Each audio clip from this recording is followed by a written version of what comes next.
As Pink Opaque explores the trials and tribulations of one young filmmaker, it reminds you of how the industry can exploit, diminish, and uplift creatives. 22-year-old Travis has one last project to turn in before he can graduate from film school.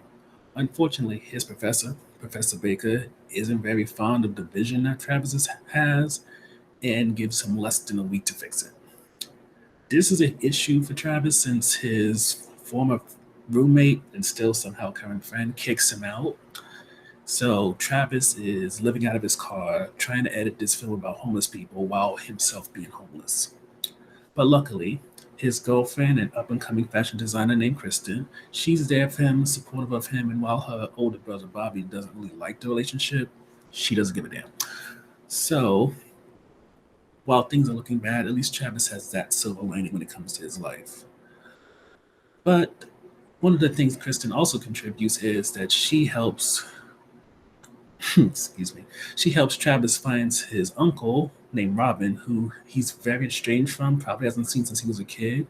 But with his uncle Robin having experience in the industry, there's a hope that besides maybe providing some housing, perhaps some money, he can also provide some stability, at least for this time being, so that Travis can finish his project, turn it in, and hopefully graduate on time. Perhaps one of the biggest highlights when it comes to Pink Opaque, assuming that's how you say it, is that Kristen and Travis are written equally. Kristen, she's pretty much been on equal ground. Travis is dealing with being homeless. He has a deadline on Friday to get his picture done. Otherwise, he won't graduate, and that's what his struggle is. With Kristen, she's dealing with her brother Bobby, who does not support her relationship. She has this opportunity to go out to the other side of the country to support her fashion career, but with doing that, it means being out there on her own, which is, of course, a struggle for. She's a child of immigrants. Her brother's the only person of her family she knows, so it's pretty much Travis, Bobby, and that's it. For while she does have friends, her friends make it clear we'll visit you, but we're not going with you. And just having it where you have two characters on that equal footing in a relationship makes it so you want to invest in them even more because it's not something that's in balance. But another thing that you could also say that Pink Opaque, I really hope I'm saying that right, Pink Opaque is doing, right, is that it shows you the issues that gatekeepers play when you're a creative. You can even extend that to say that the film mainly wants to focus on the issues that black creatives deal with. Because as much as you can say that Travis's VHS style is just kind of corny in a way, or just maybe something that Professor Baker doesn't like, you also have to add into the fact that when it comes to people like Travis, or maybe even writer director Derrick Perry, when it comes to making films like this, it's perhaps not the easiest thing to do because you have white men who think that it should look a certain type of way. Like, for example, as much as Travis is dealing with not having enough money to own his own place, him being living out of his car, this deadline that if he doesn't pass, it means he'll fail the semester. You never are pushed to feel that Travis is someone who just needs your sympathy. He's very much a person who's going through shit, but he's never somebody who's like, oh, woe is me. There's always him trying to figure out a different way to make it in the end. And with that, you don't get that usual poverty porn that a lot of times we get when it comes to struggling black people.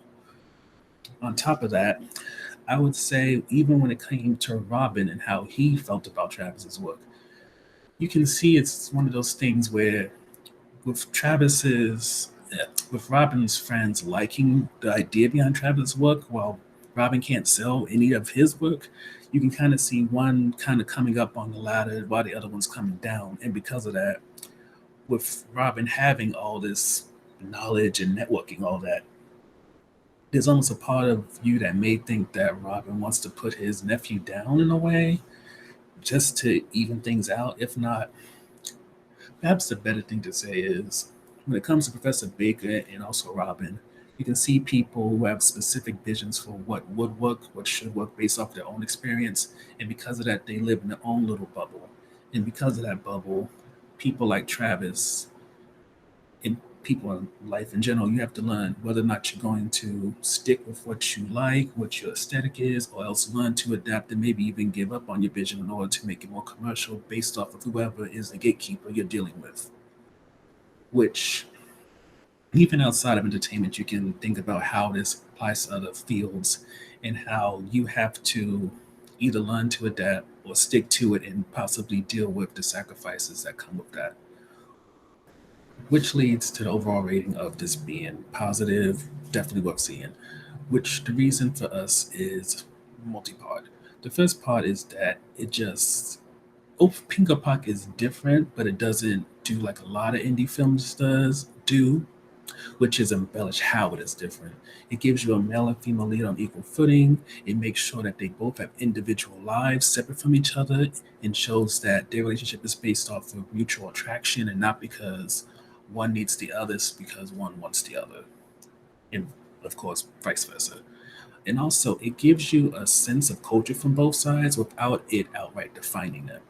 And add that in with a story which is unique and deals with resilience, talks about, or at least gives you a push to think about how gatekeepers affect people's lives. And also, it doesn't have Travis on some little sympathy pedestal, and it really creates an enjoyable experience. One that, granted, is by no means tear inducing nor the funniest thing you ever seen, but at the very least, it doesn't use cheap gimmicks in order to get you interested or keep you watching throughout the movie. It just presents a quality product that, from start to finish, is consistent, which a lot of films cannot say.